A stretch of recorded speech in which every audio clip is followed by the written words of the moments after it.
Zambia's 7th Republican President Hakainde Hichilema, in his speech during the official opening of Parliament, disclosed that the government will complete the constitutional reform agenda anchored on broad-based consensus among all Zambians. He further pledged to revive the process of expanding the Bill of Rights and interrogate economic, social and cultural rights. Well, it is the expectation of many Zambians that constitutional reforms will be done taking into account the interest of the nation, unlike in the recent past where such reforms under the context of Bill 10 divided the country. Justice Minister Mulambo Haimbe assured that reforms will be done with the view of strengthening democracy. One of the leads that we'll take away from there is that the reforms are aimed at enhancing democracy.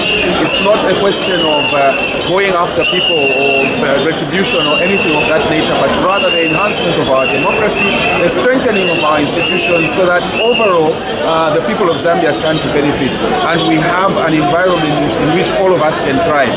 As the President says, a free mind is one that is capable of doing a lot, and that is really what we will aim to achieve in our role as the Ministry of Justice, to ensure that those reforms are based on a proper legal framework, they are based on objectivity, and ultimately they are aimed at ensuring that we put what has been suggested, what has been put forward as a policy by the President into motion. Meanwhile, while at Parliament building, this journalist spoke to the new Minister of Technology and Science, Felix Mutati, who described the President's speech as inspiring.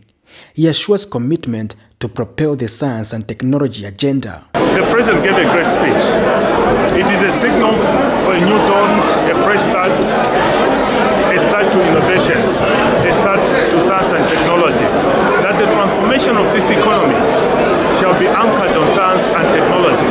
So for us, the first start, there is so much work that has been done in this field by young Zambians, young engineers, young innovators.